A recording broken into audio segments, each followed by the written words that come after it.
Hey everyone, it's Scott here from RE/MAX, East Coast Elite Realty, and welcome to another issue of Hometown Proud.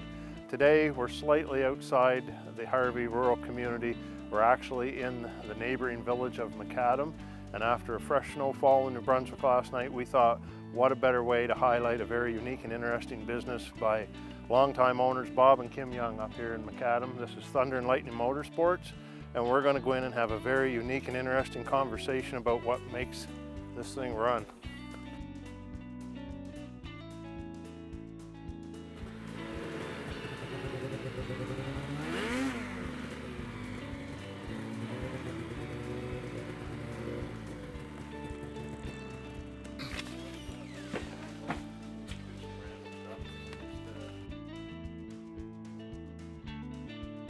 We are inside Thunder and Lightning Motorsports, and we are here with Bob and Kim Young, the owners.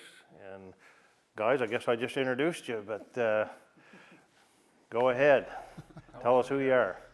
All right, we're Bob and Kim, as you said. We've been living here for almost 40 years. Been operating the business out of this location for about 25 years. Our first initial business, and then a second business we started in 2013.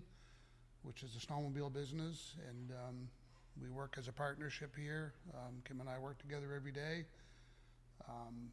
I kind of take care of all the stuff around the shop and a lot of the sales, and she does kind of shadow me and does all the telephone stuff.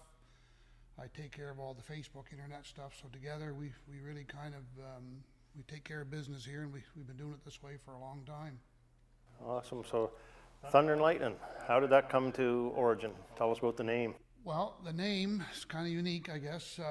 My son and I started it together quite a few years back, and it was kind of a Chevy Ford thing. When it started, I had a Chevy Thunder and he had a Ford Lightning, and that's where the two names come together. When we started the snowmobile business, we tried to figure out what we were gonna call it, and that's what we kind of came up with. So it was started really from nothing. Basically bought a few snowmobiles for ourselves over the years and realized we could cannibalize some older sleds to get parts for our own, and that's kind of how we started. Then we realized we had a surplus of parts, so we started to sell a few pieces to friends and whatnot, and that's really how it started, I guess. Initially, it was just really purely by accident, mostly Justin's idea, and it's just grown incredibly in the last 12 or 13 years. I don't know how it ever got to where it is now, because it was started out as a hobby, but it really did kind of spin almost out of control. So we are brand specific here, which is kind of unique. You're not servicing and selling any snowmobiles here. We're pretty much Arctic Cat people, and we always have been since the beginning of time. When we first started sledding, that's what we chose to run, and it just kind of stayed that way. Interesting. Yeah, you mentioned talking about your son, you have other children? Yeah, I have a daughter as well, Brittany, and so she's 25 and Justin's 31, and they've been a big part of our lives. They're snowmobilers too, and that's kind of, this all was done as a family thing, and it's kind of continued that way. So interestingly enough, even though we're here to feature your business, Thunder and Lightning today, you are owners of another company, a little different operation. Tell us about that. Yeah, our other company's Home Concepts. So we build and renovate homes. We started that company in 2001 and started very small, just working on my own, kind of as a somewhat of a handyman, and then it just kind of grew and grew until we started to hire people and kind of build a brand and build some clientele. And our company was much larger at one time than it is now, because the snowmobile business has kind of crowded that a little bit. So our time has been kind of divided between the two companies, and they both are seasonal, so they kind of work well together. And in the wintertime, the construction side of things kind of slows down, so we kind of pick up the pace with the snowmobile stuff. And there's a bit of an overlap in the spring and the fall, but we managed to kind of get through it. So the two businesses kind of complement each other. We're housed in the same property. Kim does all the book work for both companies and a lot of the scheduling and whatnot, so she's very involved in both. And even our staff, we sometimes move them back and forth between the two companies as they're needed. So it's been a pretty unique situation, and the first company kind of piggybacked the second one to get it going because we had the building and we had the resources. So they're really two in one, more or less. It's I always say it's two companies, one bank account. That's kind of how the way it goes. There you go. So Kim, you're obviously an integral part of this. So speaking of employees, you're looking after payroll and doing all that stuff. How many employees are we talking about here between the businesses? Over the years, we've had up to 15 at one time. Right now, we're down to 2 right now full-time, and we've got 2 laid off because of the winter. And we actually got 1 guy in school right now. And so, yeah. I hear a little noise in the background here, so I don't think it's a rat. I think you got somebody working in here Yeah, today. we do. We have a guy in here today. He's taking apart a sled that we picked up, and he's parting it out, putting part numbers on everything and putting it away. So if we get a call for something, we'll have it. So when you drive in here, it's not hard to see. It's quite an array of very well organized parts and pieces at the outside here. It looks actually pretty cool when you drive in, but somebody calls, tell us about the process. How elaborate is your system here? I was pretty impressed when you gave me a walk through there a couple of years ago, and that's one of the reasons we're sitting here today. So, Yeah. Well, as Kim mentioned, when we buy used snowmobiles for parts, and we're kind of like, I guess you call us a junkyard, an Articat junkyard or salvage operation. But what's unique about our place is that you won't find a snowmobile in the yard. They've been brought into our shop. We completely take them apart. We discard anything that's been broken, that's of no value. We just get rid of it. But we catalog all our parts that are put into our inventory, so we know that they're usable, sellable items, and they have part numbers on them, and they're batched in such a way that, for example, if somebody called me this morning and they said, look, I want a seat for my snowmobile, we know they already have a torn seat, so we don't keep any torn seats here. They're gone. So our seats are good, and they're put away in such a manner that I can put my hands on that product. I can almost hold somebody on the phone. And if I have it, I know it's quality, it's good, and we have a way of pricing them. So it's a quick turnaround, and it really revolves around the organization, and we do a lot of work off season. We'll spend the whole entire summer organizing and dismantling, and we do a lot of service work too. Obviously, we have people that bring their snowmobiles here to have them repaired. So we put our needs aside. I still purchase snowmobiles throughout the winter, but I'll probably just stockpile them and set them aside. And we have a little kind of a hole in our program or a schedule. We say, okay, let's bring one in and get at it, and we'll get it. I say we kind of cannibalize it, and that's really what we essentially do, is we turn that old stuff into usable, valuable parts that other people can buy. And that's kind of the process. cool. So we're kind of in the hub of things right here, I noticed. So out to the left out there is a work area. This looks like you could probably operate on a few more things than a snowmobile in here, maybe. Well, we always had a big fleet of trucks and trailers in both of our companies. One time we were a little larger than we are now. We had probably 10 vehicles on the road every day. So we do a lot of things in-house. Not that we don't like to have other people help us do things, but I always had a love for anything automotive. So, we do all our own maintenance work on our trucks and trailers. We do a ton of service work. We have a stack of service records for this year like that. Like, I'm going to say we probably service somewhere between 75 and 100 snowmobiles this year. We've amassed a lot of stuff over the years, and kind of started in the early days when Justin brokered a deal with an Articat dealership, the local one, that had retired and gotten out of the business. So he wanted to get this going. So I said, well, you go out there and you make the deal, and if it's favorable, I'll get into it. So he went over and talked to Terry Eels, was a former owner, and they negotiated the price. He was like 18 years old. He did it all by himself. Negotiated the price, come back, told me what the deal was, and I went over and we just kind of bought it all out and started, but we've grown it to much, much more, an insane amount of parts. And this is only one building, and everything here is in numerical order. Like if we're looking for a part for a snowmobile, whether it's a mid-pipe up there, we know the part number, and we come out, we know the numbers start at 0, and they increase the whole way down. So if I'm looking for something like in, say, in the 400 series, I can walk over there and I can grab it. Again, you don't have to hunt for things, right? So when I come in this building, same idea. I leave the shop and I put my jacket on. I can run out here and I can check something. I can go back inside, and everything that we do is we try to group things so that we don't have to spend a lot of time searching, and that's why the stuff's taken apart pre-season.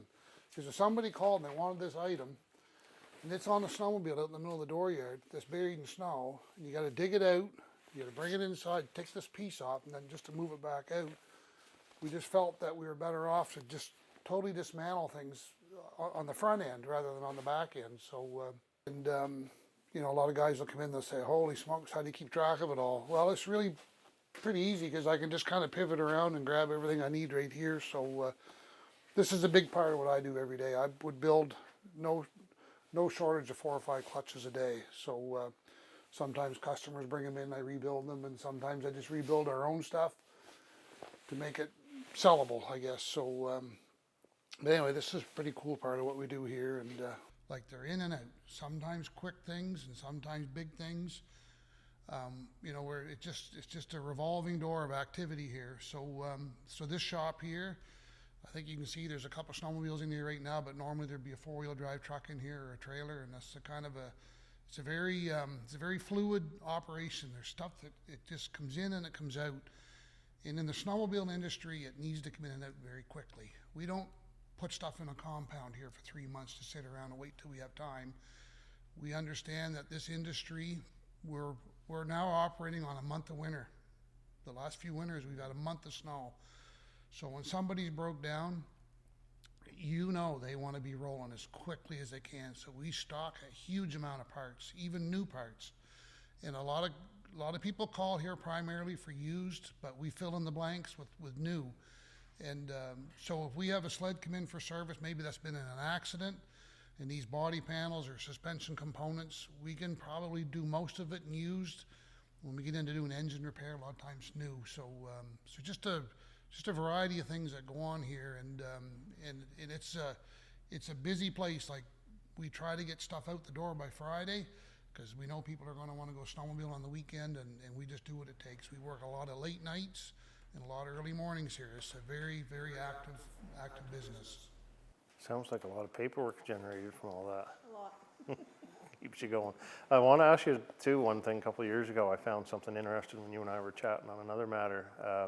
As we know, we're on the backside of COVID now, but everybody remembers that quite well, and how it changed things. And yeah, it's hard to believe. But you would, I think we had a little conversation one day, and we were kind of talking about the lemons that we were handed, and you give me a little analogy there about how you were going to make lemonade out of lemons. So, well, one thing we found about both of our companies, I felt that we were COVID-proof, really, in both of them, because in the building trade, people still build houses and had houses renovated. I mean, we had to adapt a few different way we did things with all the PPE and all that kind of stuff, which was fine, but we never missed any time from work. The snowmobile business actually thrived because a lot of people, they got away from the vacations south because you couldn't even leave the province, and so the winter activity was more of an outdoorsy thing for a lot of people. There were people that had snowmobiles that had sort of put them away and kind of forgotten about them, and then all of a sudden the stuff was just coming out of the woodwork, and people were kind of focusing on good outdoor family fun, and snowmobiling was a big part of it for a lot of people. So we felt that company become COVID-proof too, and we ship stuff all over North America. And you would be surprised, like Northwest Territories, all down through the states. We have shipped parts like to every province and most of the northern states for quite a few years, really. And we don't always need foot traffic. I've seen days we'd ship 8 or 9 packages out of this building and hardly have a soul come in. Just because there's no snow in New Brunswick doesn't necessarily mean that there's no snow elsewhere. And our company has become, I believe, a household name in the snowmobile world, right across the country. I mean, we're shipping parts today to Saskatchewan for a guy when he calls here, he says, you know, hey Bob, how you doing? Because we've done a lot of business together, and I know a lot about him because I built a lot of relationships with people over the years through both of our companies, and they don't have to be local people. They're people straight across the country. So it's been pretty cool, really. And like I say, during COVID, we never really missed a beat. And I remember feeling almost guilty because I knew companies that struggled horribly during that COVID time. Companies that, you know, been in business for years and years and years that didn't necessarily fail, but they just closed and they never reopened because of the hard hit that COVID created. So, but we managed, really. We were very, very fortunate. Okay, so Bob, I know you're pretty much a lifer here in Macadam, you and your family. Yeah, which is another whole story, I'm sure. And Kim, you've been around long enough to call yourself a lifer, but Pretty much. you're not an original born and bred out of Macadam. No, I come from Steves Mountain, just a very small community on the side of the road outside Moncton. That's where I was born and raised, and I met Bob in 1986, I guess. He was down there going to community college, and I moved up here a couple of years after, or the next year after, I guess. Yep. So been here ever since. So you've both been here long enough to see all the challenges that go with a small community such as this. But either Bob was a heck of a good catch, or there's something else that kept you here because you're still here. So I mean, I know you guys are both very community involved. You're very well known around the community, and there's obviously something that keeps you here. So what's important to you about the community? What's Macadam mean to you guys? I think just that it's a small town and you kind of know everybody and you've got that sense of closeness being in a community. A lot of people in the community, how to word it, they just pull together, I guess, and help people that are in need. We try to do the same for others. It's a good place to raise your kids. You know, at one time we thought about building outside of the town and in towards Hanwell, and we decided that really wasn't for us, that we wanted to be where we were. It's where we wanted our kids to go to school, and they did, and they had a great childhood going to school, playing sports, and just kind of being able to take part in all those activities that they wouldn't have been able to if we had been, you know, an hour away from the school. And so it's just nice being in a small area. Sounds like a few good reasons if somebody wanted to make Macadam home. I guess there's, as we know, there's very well-priced real estate up here, and I think it's a hidden little gem up here.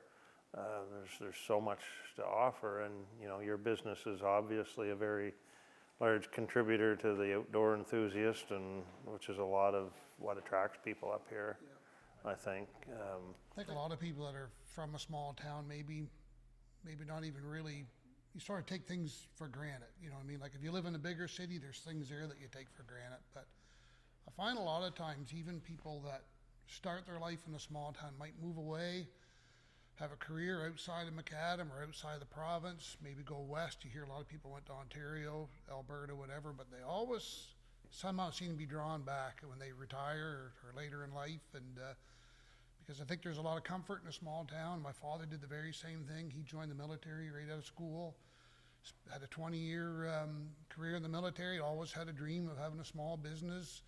And he came back to Macadam after retiring and did in fact start a small business. He was in the service station business, so he had a garage, sold gas and fixed people cars, and had a tow truck and did snow plowing. So he worked for a lot of people in this town and knew a lot of people, and then I got to know a lot of people.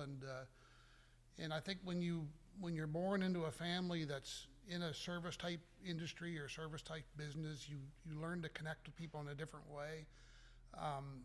And I've learned a few things in the snowmobile business in particular. When my phone rings, I know that somebody needs my help.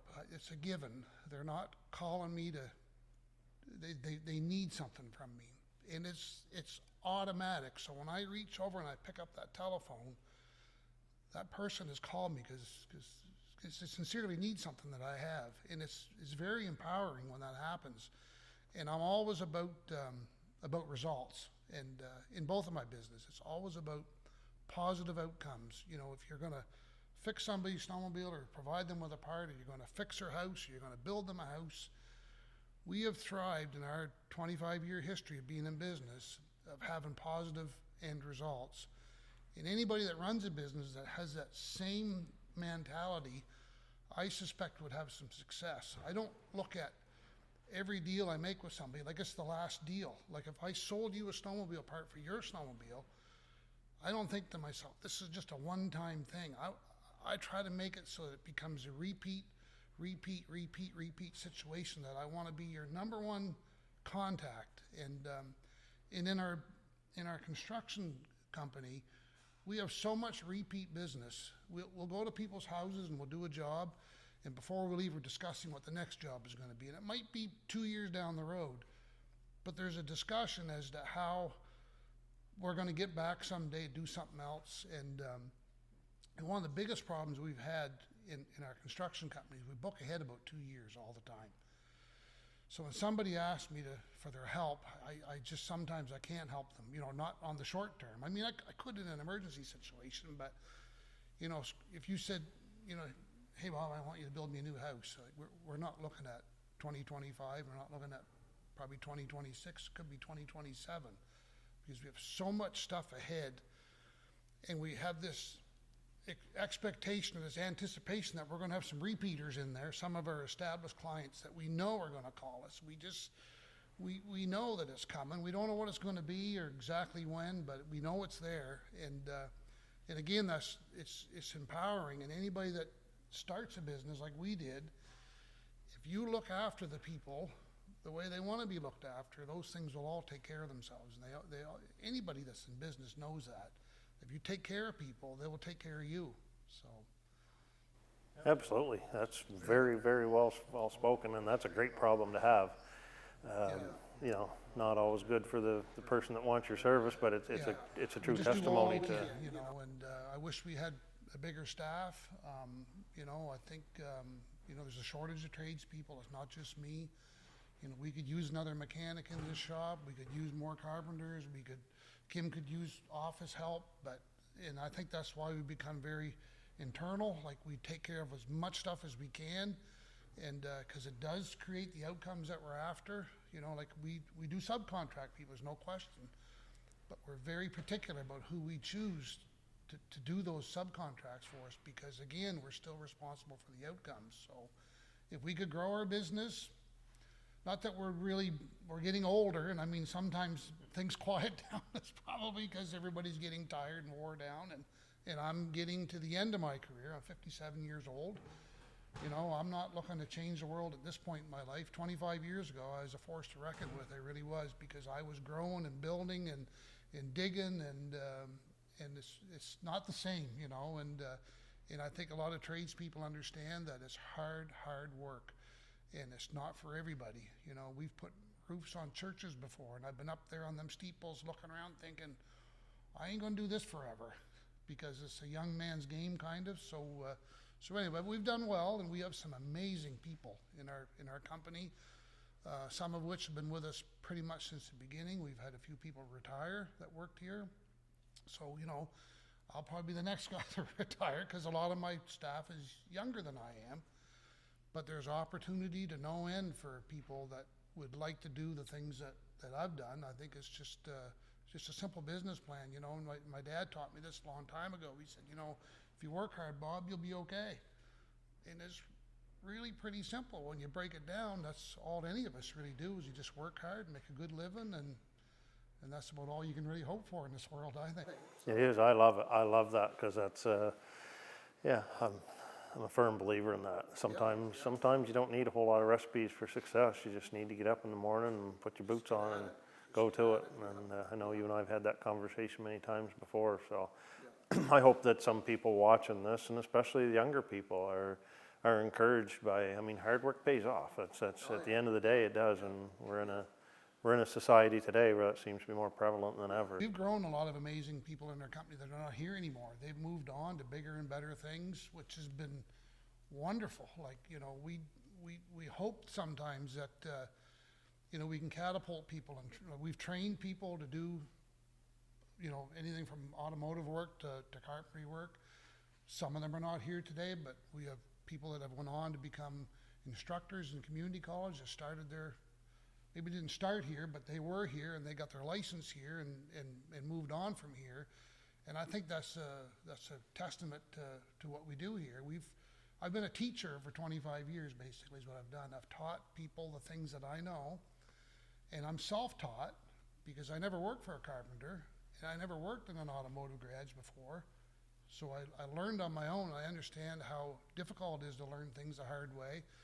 So we pass that on to a lot of people, and I think it's been a positive thing for me. We've enjoyed it really, and you know, people show up here looking for a job. We probably hire them at the drop of a hat, just because we need good quality people, and we've found a lot of them, and it's been quite rewarding, really. That's awesome. That's amazing. So you guys are very optimistic. I like that about you. So we'll wrap up with a little crystal ball question. You look into that optimism. What do you? Doesn't sound like you guys get any signs of slowing down anytime real soon. But what do you see in that crystal ball for your future? Community or personal? I just do what I'm told.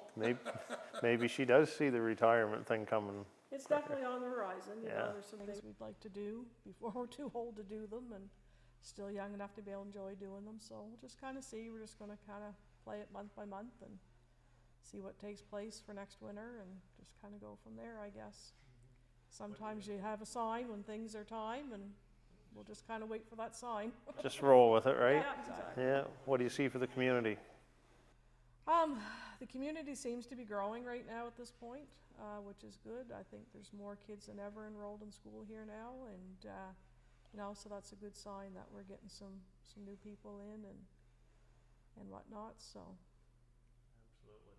Well, guys, to wrap up, I'd just like to say thank you.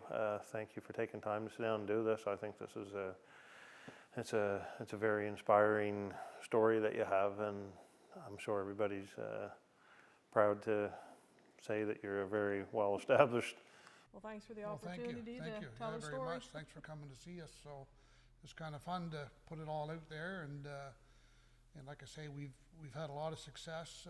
Maybe not the success some people think we've had, but it's been wonderful, really, and I think it's just a testament to our community, the people that have trusted us and used us to, like I say, to do their home repairs and the snowmobile stuff, and I think the whole small town mentality is something that Kim and I have always liked, and I like the interviews that you've been doing. They're really pretty cool, and they're very accurate, and I think no matter what small town you're from, right across the nation, I think there's the same sentiment. People care, and they care deeply about their community, about their friends and their neighbors, and that's what's kind of kept us here. Not to discredit the city life, because I like parts of that too. We go to the city sometimes to enjoy the things that we can enjoy here. We don't have a movie theater. We don't have a Tim Hortons. There's a lot of things that are not here but we don't need them. You know, we're fine without them. But there's people in the city that come out here, and there's things that we offer in the rural setting, and you know, whether it's hunting or fishing or coming to Macadam to see some of the attractions. Our train station's pretty incredible. The gun dealer's pretty incredible, and I always tell people, please come here before you go to the gun dealer. It's a little inside joke because we know that they're going to go to both places. Most people that are outdoorsy, that are involved in the snowmobile world, they're involved in the gun dealer too. So it's kind of been an inside joke for a few years. So, Somebody could probably call you and buy enough parts. You could probably build them a snowmobile here in a couple of days. oh yeah, And you could probably build them a garage to put it in. exactly. Yeah. Well, thanks again, guys. It's been a pleasure. So anybody needs anything snowmobile or building related, particularly as related to the Arctic Cat brand, here's your folks. Thanks, guys.